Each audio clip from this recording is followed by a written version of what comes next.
let's go ahead and talk about this. The controversies of Joker, Folie, Deux, omelet, Deux fromage, whatever you want to say. Joker 2, it's been a complete disaster. One of the biggest critical and commercial failures of the year. Sequel to one of the biggest movies of 2019. No matter, how you feel about it, whether you loved it, whether you hated it. I liked it. I had some criticisms of the film, but I liked the movie. But who would have thought that this follow-up would be so infamous? It's fascinating. I love covering it right now. And even though the film has been out less than a week, the blame game has already started. All these different people pointing fingers at each other saying, no, it's your fault, and going back and forth. But apparently a lot of blame is being placed on Todd Phillips and Warner Brothers. Although there's some more information that I'm sure will come to light soon enough. And Variety's been covering this today. There's been other platforms that have been covering it too, so you can check those out. This is probably a story that will continue to evolve over time. It's a fascinating thing. It's a fascinating failure, chat. Listen, as much as we love to watch movies and dissect the films that we love and follow the history of them, the behind the scenes. I really love those kind of details. I love behind the scenes documentary of films that I either grew up with or that I'm obsessed with, of course. But I also love watching stuff about movies either that I really hated or maybe just didn't feel any particular way about, but it's like they were huge bombs. It's like, okay, what went wrong in the film? It's fascinating stuff. So I figured I'll read a little bit of this article and get more into the details down below in this Variety article. That's when they get the spicy stuff, the more interesting stuff here. But let's preface this by reading you some of the new information that's come to light. But this is via Variety. Inside Joker, Folie, Deux debacle. They call it debacle now, Chad. I would call it a catastrophe, but I'll go with debacle. That's fine. Todd Phillips has wanted nothing to do with DC and the $200 million misfire. On September 30th, Lady Gaga blew kisses to fans outside the TCL Chinese Theater ahead of the premiere of Joker, Folie, Deux, while Joaquin Phoenix dropped his typical solemn facade and flashed a few smiles on the red carpet. Wow. Meanwhile, Warner Bros. Discovery CEO David Zumbafu dropped by the after party at Sunset Tower and mingled the film's two high-paid lead actors as the meatless sliders, vegan Phoenix's idea. Oh, God damn it, dude. Now, listen, I'll say this. I have had some really good vegan sandwiches before. There's no question, but just reading that, it's just like, ugh. Made the rounds. Fantastic. What about for other people? For the all-star wattage on display, there were some notable no-shows, namely DC Studios toppers James Gunn and Peter Safran. Insiders say the duo's glaring absence for a film that is based on one of the biggest draws DC can underscores the dysfunctional dynamic that played out behind the scenes on the ill-fated Warner Bros. Musical. Todd Phillips wanted nothing to do with DC. Perfect person to direct a DC film. During the making of the film, says one agent familiar with the director's unique carve-out, which allowed him to bypass any oversight from the brand's gatekeepers. Although Gunn has publicly supported the film on social media, Phillips has distanced himself from DC as the animated title card sequence unspooled inside the iconic Hollywood cinema in the opening minutes. It became apparent that Phillips had just given DC the middle finger. There was no DC Studios logo, which is true.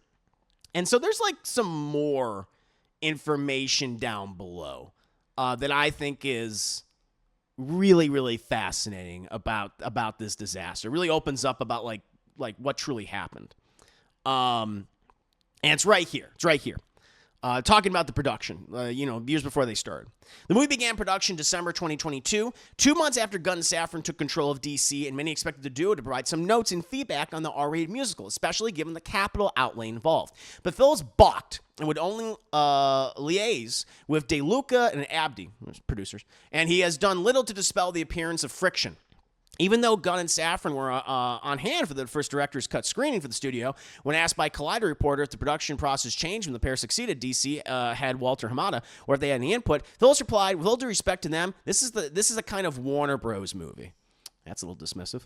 And even Warner Brothers' feedback was sometimes ignored. Sources say Zumbafu met one-on-one with Phillips shortly after the Warner Media and Discovery merge in April 2022 and was open to filming in Los Angeles. The director would make the sequel at a lower price point. So that's the thing we found out. Apparently this movie was filmed in Los Angeles, which is ridiculous. Is the Frozen? Are you frozen? Oh, you son of... I'm going to go ahead. Hold on. Technical difficulties. Da, da, da, da, da. Technical difficulties. Where is my place? Where did I leave off? Where did I leave off? Where is it? Where is it? No. You son of a bitch. I'll find it, chat. I'll find it. Okay, here we go. Yes. But the movie. Oh, yeah, here we go. So I'll repeat this again. Even Warner Bros. Feedback was sometimes ignored. Sources say Zumafu met one-on-one with Phillips shortly after Warner Media and Discovery merged in April 2022. It was open to filming in Los Angeles. The director would make a sequel at a lower price point. So this was filmed in Los Angeles, which is fucking nuts. Because no wonder the budget blew up. The studio preferred London, where it would have cost about 20% less. But Phillips insisted on shooting in LA, and the budget didn't change. A Warner spokesperson says the studio supported the decision to film in Los Angeles, and the Zumafu Phillips confab was merely a meet and greet where they discussed what else the director wanted to make there. Insiders say studio brass did not want to debut the film at the Venice Film Festival, as it had done 5 years ago with Joker, but Phillips pushed back. A Warner spokesperson says the studio fully supported the decision to bring the film to Venice. Yeah. Other battles of will between Phillips and Warner's ensued. Phillips refused to test screen Joker 2. Huge mistake. Test screenings are important.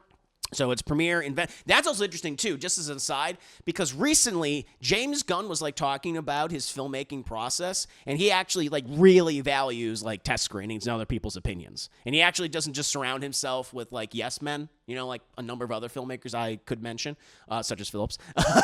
So I was like, oh, I wonder if he's almost like putting that out there as like, listen, my process is very different from his process. So its premiere in Venice marked the first time an audience saw it. The critics rejected it, and the film tallied a disastrous 33% score on Rotten Tomatoes, well before earning a dismal D cinema score. To put that grade into context, the much reviled Madam Web landed a C+ earlier this year. A Warner spokesperson says, given the films contain spoilers, who did not want any necessary divulged plot points to really to test audiences. That's bullshit. But rather allow moviegoers to discover the film in their own time. No. They were hiding it. They knew. Making a sequel to a billion-dollar movie, whether it's Aquaman or Joker, is considered a smart bet. But with its oversized budget, which included $20 million up front for Phoenix, $20 million for Phillips. There you go. I knew it. I knew he was paid $20 million. And $12 million for Gaga. I'm surprised she was paid $12. Thought she'd also be paid $20. Filming to make at least $450 million theatrically to break even. And now unlikely scenario. Warner Bros. Is already on the back foot following a series of recent money losers, including Furious, Mad Max, which was good. But, yeah, it did not do well commercially. Aquaman, The Lost Kingdom, and The Color Purple. Yeah, I didn't even see The Color Purple, but I heard that was just, big commercial failure. Although, people that saw it apparently liked it. The parent company stock price remains in the cellar, near an all-time low of $7.67 a share. They want to say that this is a black guy for Warner Brothers at a key time with the industry experiencing hit. This is Wall Street analyst. Time could not be worse. And Joker Folie also may suffer from not having Bradley Cooper's voice at the table. Oh, interesting. That's right. He was a producer on this movie. Cooper, who was producer in 2019's Joker, I forgot about this, and is known for his commercial instincts, including his low-budget hit, A Star is Born. That's true with Gaga. Maybe that's the connection. Was not involved in the sequel. Maybe not. After dissolving his producing partnership with Phillips 2021, damn, I think that relationship is soured. No one could get through to Todd. So here we go. Says one source directly involved with the film. And the one thing about genre stuff, if you don't listen and pay attention to what the fan expectations are, you're going to fail. In fact, carrying the fan base is supposed to be the strategy. When the Zumafu era began, the CEO touted a 10-year plan for DC that would take a page from the Marvel playbook, in which all the films adhered to the singular vision of President Kevin Feige. Yet somehow the Joker sequel was allowed to skirt that mandate because it made $1 billion, with Phillips operating in an alternate silo from the newly installed DC chiefs. Not surprisingly, the core DC fans revolted, and the result is damage to the brand. This is a Speed 2 levels. Man, when was the last time you heard about Speed 2? Holy shit, chat. This is a Speed 2 level disaster with Warner Bros. Massively overspending on the sequel, only to see its audience all but abandon the film domestically, says box office analyst Jeff Bach of Exhibitor Relations. Warner Bros. Is the biggest hit of the fall season, Beetlejuice 2. That's true. Now likely the largest flop 2 in Joker 2. Such is the way of the sequel. The truth is, the creators Joker 2 went a direction that the majority of audiences did not want to follow. That's what happened. Ultimately, choices were made, and unfortunately, they didn't align with moviegoers' tastes. Just reading all about this, chat, it's absolutely fascinating. And now the blame game's happening. Now everyone's talking behind closed doors, or to all these people giving this information out. Because what's going to happen is heads are going to roll on this. Heads are most likely going to roll because of this huge, and let's not try to sugarcoat it. Yeah, this is a huge critical and commercial failure. This year, which is Warner Brothers has had some major critical and commercial failures of the last few years, especially when it comes to a lot of their, sadly, some of their DC and superhero content. Not to say that they haven't had some successes. They absolutely, have.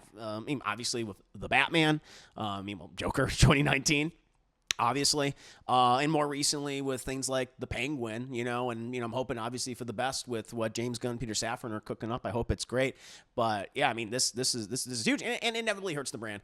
And listen, I think like Zumbafu and the DC, or excuse me, the Warner Bros. Discovery brass, they obviously deserve a profound amount of blame for this, but it really just kind of paints a picture of Todd Phillips just being arrogant and ignorant. Not a particularly nice individual from what I've seen and how other people have described him. And, he's delivered, one of the arguably worst films of the year. It might not be in my top 5 worst movies of the year. I think there's still things that are worse, but it's not good. it's not a good film. And it's just so fascinating that you had such an enormous success with the last one. And God, pride just comes before the fall, and it was a hard fall. It was down the stairs, and there was broken bones, chat, and I don't think Todd Phillips is going to be able to get up for a hot minute. I think it's going to take some time. I mean, just based on how he allegedly conducted himself and what he ended up doing, I think it's unlikely that he'll ever helm something like this on this scale with this level of freedom. Again, it's just interesting that for whatever reason he didn't seem to tap into what so many people enjoyed about the original movie so much. It's kind of mind-boggling. Like didn't seem to care at all, and wanted to do something apparently that in my opinion just negates the original film. And in my opinion, that is the worst thing a sequel can do, is to negate what came before. It's almost as if you have disdain for the original work and disdain for the audience that enjoyed it. And I like I said, I didn't love the movie like some people did. I liked it. I liked the film. I had my criticisms of it. But it's just so interesting. I mean, the one thing I will give Todd Phillips this, because I think this movie is for nobody. I mean, there's going to be people that are going to like the film. I think there are some certain things that, even though Joaquin Phoenix is just doing the same thing he did in the last movie, he's just regressed. Now he's at ground zero. He's at stage 1 again with Arthur, because this is not a Joker movie. It's an Arthur movie. I don't think people want to see. But his performance for what he has to do it works, and I think the movie looks good. Great cinematography, great score. Everything else about it just doesn't work. It doubles down everything I disliked about the first film, especially when it comes to the supporting cast. Everyone's fucking one-dimensional. Lady Gaga is completely wasted in the movie. They just get her to sing and dance. And I know, well, she's a musician. I know that, but she's an actor, goddammit. And with the things that they do with Harley Quinn in this movie, it's incredibly disappointing and kind of nonsensical. And that's the other thing. At the end of the day, other than the music just serving absolutely no purpose to the movie itself, at all. You can strip all, it's distracting. The songs don't service the story or the characters. In a typical musical, that's what songs are meant to do. They progress, they inform the story and the characters. This one does the complete and total opposite of it, which is so weird. I can't think of, I'm sure there's cases of bad musicals where they just have random songs. This doesn't fit anything, but there's nothing that I can think of that has done something like this. It's fascinating.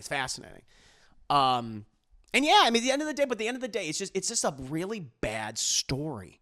That's what it is. It's so muddled. It's so up its own ass that it just, completely flops. There was another thing that I read, which maybe this article covered. I might have skipped over it, but apparently, Joaquin Phoenix. Now, this might be one of those things where it's just nonsense, but there was another thing I had read where this movie came to the idea for the film came to Joaquin Phoenix in a dream, which is so what he would say about this movie when he was going off on one of his ridiculous monologues that he often does, talking about nonsense. And so I'm sure that didn't help.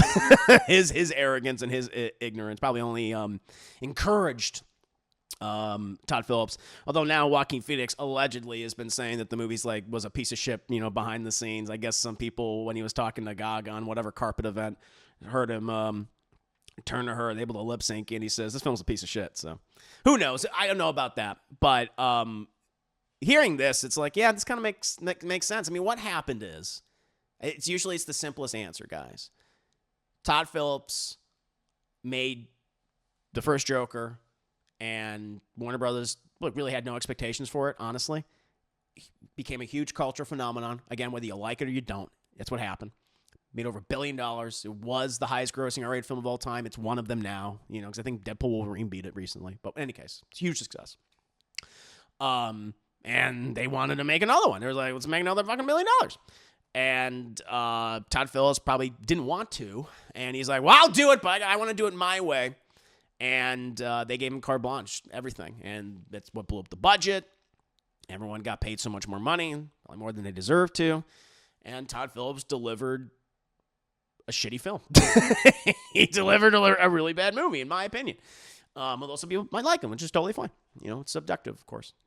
But that's what happened. And now everyone's blaming everybody for it. But yeah, this sounds like right. This sounds correct. It's what happened. And just the arrogance of it. It's just like, I don't really understand. It's like, if you have such, this thing now that always bothers me. If you have such disdain for the material that you are adapting, then why are you fucking adapting it? Like, at that point, just say no. And really, it just comes down to greed, because they got paid that money, and you're like, well, I'm going to do what I want to do. Like, hearing how he rejected, apparently, like, even though at that point, it probably wouldn't have mattered, but the notes of James Gunn and Peter Safran, who fucking love this content, who love these characters and this world, and have an appreciation for it. And I think that has come through in their own projects, and certainly the way in which they discussed it, where Todd Phillips just doesn't. It's just like, that shit irks me.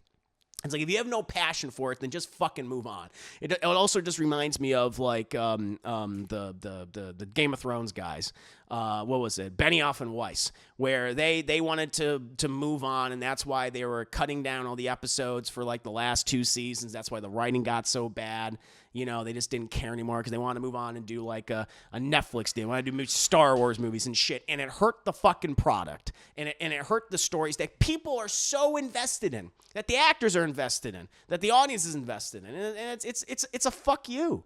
I feel like that's what this movie is. It's just like a fuck you. And so yeah, with Todd Phillips, I mean, he's coming out, he's defending it, he's doing what he's gonna do, but yeah, it's just egg on his face, and it's egg on Zumbafu's face, a lot of the Warner Brothers executives. But yeah, just a failure across the board in so many fascinating little ways. But yeah, it's just my general thoughts on this chat. I mean, there's going to be more coming out about it, of this debacle, as Variety describes it, this catastrophe, as I like to call it. But what about you guys? How do you feel about this? Is it just, it's like, well, now it's making more sense now as we're learning more about this over time. It's like, okay, that's why this movie is such a mess, why it is the way it is. Because we'll find out, but this makes sense. It does make sense. So we'll see. Yeah, Biggie Smith, Todd Phillips. You just wouldn't get it. That's pretty much what he's saying to everybody. And that's the thing about the movie. There's not anything that's overly complicated where you can't understand it. It's actually surprisingly simple and straightforward. It's just that it's just not a very well told story, and it has these distracting things in it that take away from that already bad and muddled story. So yeah, but yeah, that's basically what he's saying. You guys just didn't get my movie. Well, what about you guys? I'm very curious. How do you feel about this? Let me screw up a little bit, see what you guys are saying. Let's see.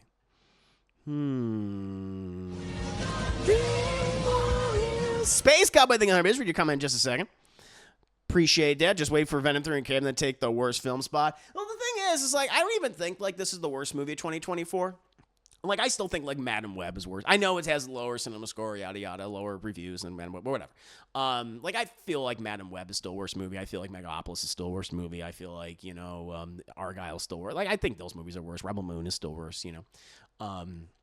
It probably. mean, I don't know. Like right now, would it be on my worst of list? Maybe, but it'd be in like the bottom 5 at the moment. So I feel like there's just other things. Because I can at least point to things that I liked about this movie. Again, not a good movie. But I can point to like, I like this. This is good. This is good. I can recognize that. I can step back. I can even step back from my own love of DC and the Joker and stuff and be like, all right, let me just analyze it that way.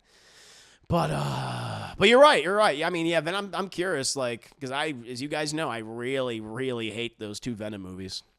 The last one was even worse than the first, which is saying something. And everything about Craven just really bothers me, especially because, like, I don't really give a shit about Venom as a character. I mean, that's not true.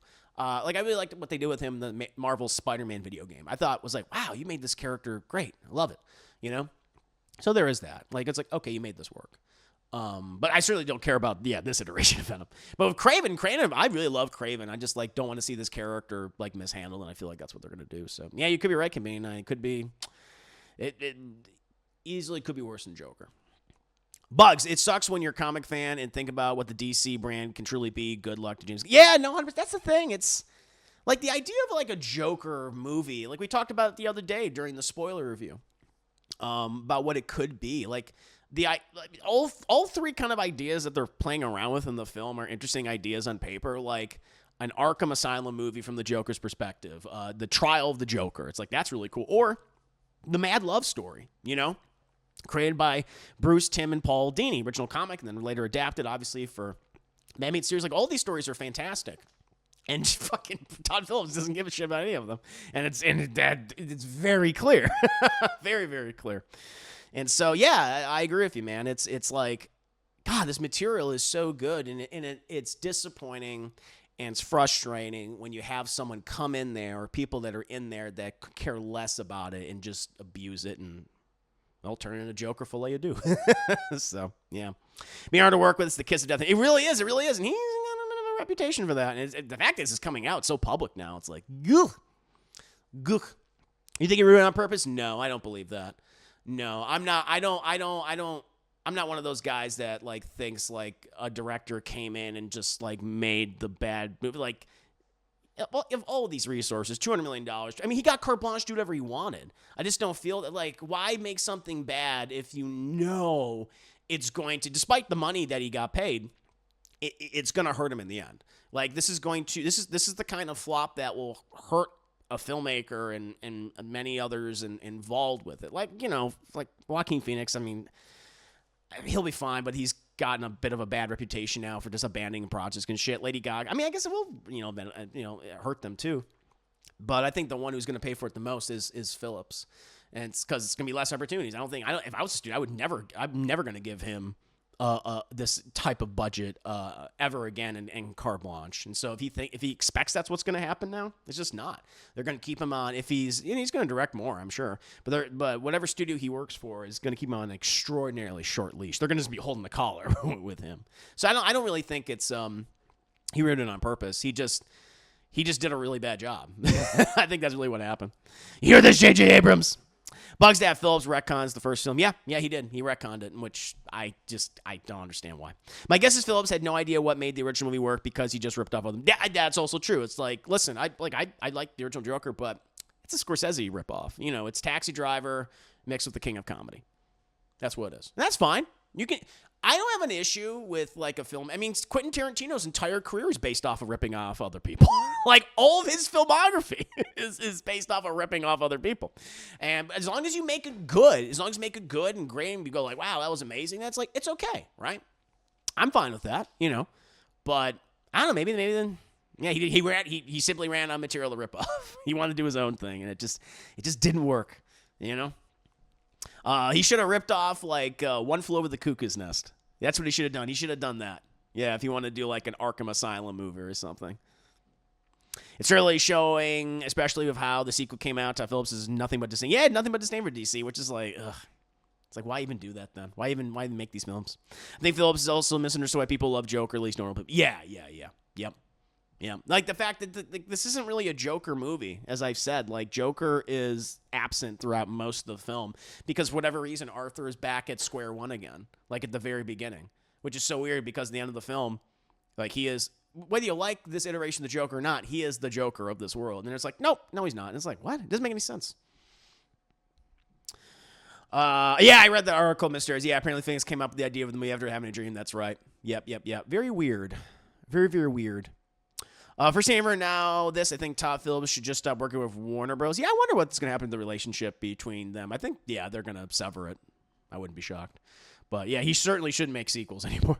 So he feels like Todd Phillips reflecting that he does not care about making a movie for the audience, just the way it presents itself. Yeah. And it insists upon itself. Oh, man. Let's see. Again, having disdain for the audience, the toxic aspect of it, becomes unbearable. But if you don't get or care for the material, why take the job? Yeah. Is the money worth the stress, both on and offset? Yeah, that's true. But he took it and he did it. And he got whatever, he was able to do it, clearly whatever he wanted. The behind-the-scenes stories and just hearing him, how he comes off as arrogant, yeah, and it's greed in him groveling or thirsting for WD checks. D&D. Is there any area in Zaslav's body, Zumbafu's body, that doesn't have an egg on it at this point? He's covered in yolk. Oh, you wouldn't get it.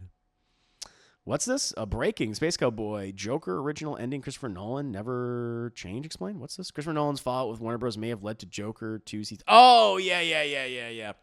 So, apparently, I read this. This is a minor thing. So, the original ending for the Joker, or part of the original ending, would have, Arthur is presenting himself, or the Joker is presenting himself in front of all of Gotham, and he's dancing on the cop car.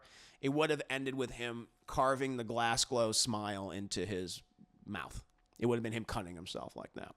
That's what happened. But apparently, Nolan came in because he had still had the association with Warner Bros. At the time, and he kind of said, like, I really don't want you to do that. And they went, all right, we won't do that. And so there was that. And so then, well, since he was absent, then obviously he's not with Warner Brothers right now, though I know they're trying to court him again. They were able to do that for I don't want to spoil the movie. I did my spoiler review for it. But they were basically, someone does that to themselves in Joker 2. That's all I'll say. Night Swim and Crow 2 are worse than... Night Swim and Crow are worse than Joker 2. Oh, yeah, I agree. I agree with you, Bishop. Yeah. Like, again, I know a lot of people are saying this is the worst movie, and I, did that kind of... It's the worst movie of 2024 in my title, trying to get, people interested in checking out the video. But, yeah, I think those movies are worse. Mm-hmm. There's a theory that Todd didn't like how much the extreme right idolized Joker, so Joker 2 was a response to that without going on spoilers, especially that ending. I just... Right. My whole thing is I just don't think he purposely, sabotages his movie. Hi, Chris. What I missing for? Oh, we're just on the first thing. We're just talking about this news story. There's a lot more information coming out about Joker Folie Duty. Let's see. Venom is best when he's a mysterious blob suit, and that's it. I think Phoenix might be in trouble, too. Back when he dropped out of that Todd Haynes movie, they mentioned something about he'll probably be fine because Joker 2 is set to be a big hit. The statement, age like, well, damn, true. Not good. This now is Nolan's next movie is with Universal again, so I don't think, it's not working. So, looks like it's not happening, Chad. But but there you go. Just wanted to cover that news.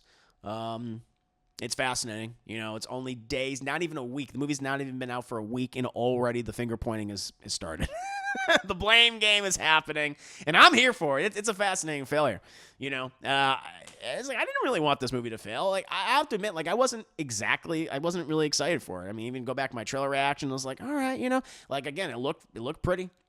Cinematography, and it is pretty. The movie is pretty. It has all that, but I was like, Again, the whole musical angle of it all, really threw me off. Threw a lot of people off, and people were asking before they saw the movie, why is this a musical? And people were asking after they saw the movie, why is this a musical? Because it serves no goddamn purpose. So, yeah. Jim Murray, why would he go out of his way to give the middle finger to the audience without considering it could hurt his chance to direct future projects? Exactly, yeah. I'm not saying he sabotaged it, but it has me thinking the movie was going to be a success no matter what.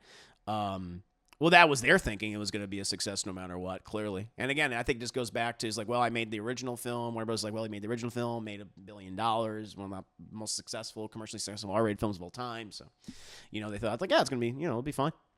But I think they did have concerns. I think, the one thing that is very interesting, how he refused, test screenings and things. And Warner Brothers and even James Gunn was like, we should do test screenings. And he's like, no. And I was like, okay. So... yeah, chat. Not good. Well, there you go. Just wanted to cover that. I think it's very, very interesting. I'm not saying sabotage. I lack a better way to explain it. No, I understand what you're saying, Uberbash. But he tried to course correct of how much some people idolize the character. Yeah. No, I see what you're saying. It's yeah. I think that was the. But it goes back to I don't like to like, spread the idea that like everyone was like idolizing. It's like, there's some people that watched the movie felt that way. Sure. But I feel like the majority were just like fascinated by like this. I mean, that's what I was fascinated about. Like this, what like anyone can go. What's the Joker always say? All it takes is one bad day, and just this man's descent into madness and to become this symbol, this icon, this criminal. This psychopath, like, what was involved. Like, I liked watching that. It was fascinating to see how that occurred, how that happened. And yeah, perhaps he was seeing it. I was like, that's not what I was trying to say. But that's what people like found fascinating about the movie. They were fascinated by, as we often are, Chad, we're fascinated by the Joker. There's a reason why he's considered to be like one of the greatest, not just comic book villains of all time, but just villains in general. I mean, been adapted, reinterpreted by so many people over the years, whether it be Jack Nicholson or Mark Hamill or Heath Ledger or anyone else in between. We are fascinated by this character for a reason. He represents something that we don't often see, we don't understand in our society because we're all normal for the most part. But he represents chaos, madness. And we're fascinated by those things. Like, how could someone do that? We love watching it. So, yeah, it's too bad. It's too bad because I feel like there's good ideas. There's good ideas on paper for a Joker sequel. It's just none of them were executed well in any capacity. Oh yeah, it just didn't work out. Yeah, Jared Leto may be happy right now. No, Jared Leto still sucks. Jared Leto still sucks. His Joker is still, in my opinion, still the worst Joker. Looks as bad as this movie is, and I do think it's bad. I still think Joaquin Phoenix's version of the character is infinitely better than Jared Leto's version. If I had to do like a ranking of live action Jokers, I mean, Heath Ledger's still king. It's like, for me, I was like, I don't know who's ever gonna fucking touch him. What he did was incredible. Like he made his own, but he was able to honor the comics and other adaptations. It's an iconic role. It's like the Hannibal Lecter of the 2000s. Chad's like, whoa, that was amazing, right? Blew us all away. And then after that, I'd put Jack Nicholson. I'm like, live action. Like, my number one probably might be Mark Hamill, just because of just the sheer goddamn glut of content that character, that version of the character was in.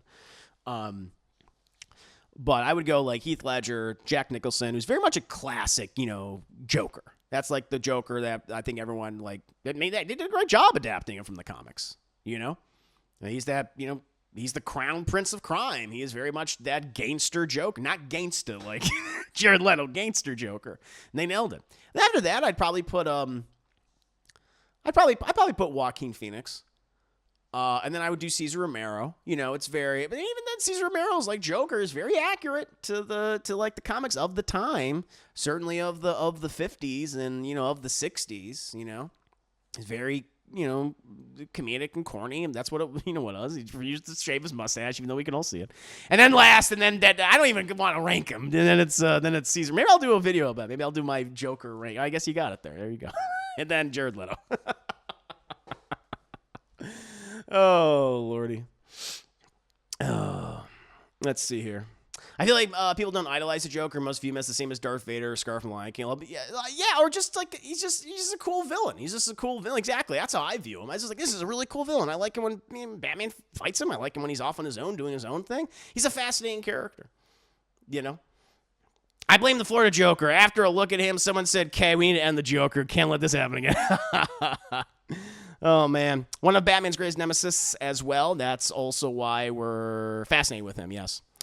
Jarvis, we are talking about Joker 2 not doing test screens. Indeed. It's weird that Batgirl had okay test screens and Cody vs. Acme had amazing test screens and both got main tax write-offs. And we had Joker 2 with no test screens being released and people hate it. WB sucks, honestly. Yeah. There's a lot of blame to go around. Did they Joker back to his comic roots of the James Gunn universe? Yeah, I'm very curious I think at this point, and this will be the last thing I'll say. And I'll read some of your comments, but then we'll move on to Class in the Glass Cast. I think it is smart right now to take a break from Joker just because this movie isn't helping, obviously. And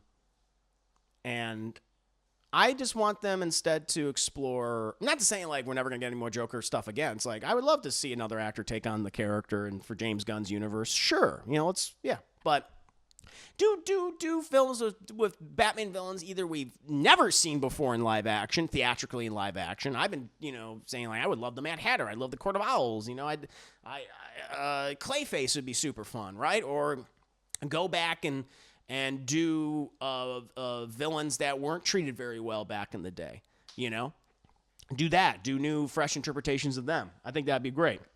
Kind of like we saw with Nolan with Two-Face, obviously, and with Matt Reeves with the Riddler, right? But do new villains, do villains we haven't seen before. I think that's what I really want. But then you could eventually bring the Joker back over time. But now is the time to like we gotta take a break. I think that's fine. So we'll see. I saw the meme today of Leto's face Photoshop onto that rain scene from Shawshank with the caption, when he realized he's no longer been in the worst movie in the future. I would still say, man, I still feel like Suicide Squad, not the Suicide Squad, just Suicide Squad is worse than this. But this movie isn't very good. Yeah, Cesar Romero is underrated. Yeah, I do like Cesar Romero. Basically, I'm interested in the Batman Joker, though it does seem like a more disfigured take on Heath. Yeah, I don't know if they're going to go with we'll see what happens with that. I wouldn't be shocked if I don't know. I think they need to wait on that. I think if they're going to do that, like I know that's kind of what the deleted scene was, but treat the Joker like Hannibal Lecter. Do that. I think that'd be fine. And then if you want to use them, you can use them. I want Robert Pattinson to go up against other villains, though. Like I said, Mad Hatter, Court of Owls, let's fucking go. Hugo Strange, let's go. Let's get some of those in there. Penguin again, let's go. We'll see. Let's see here.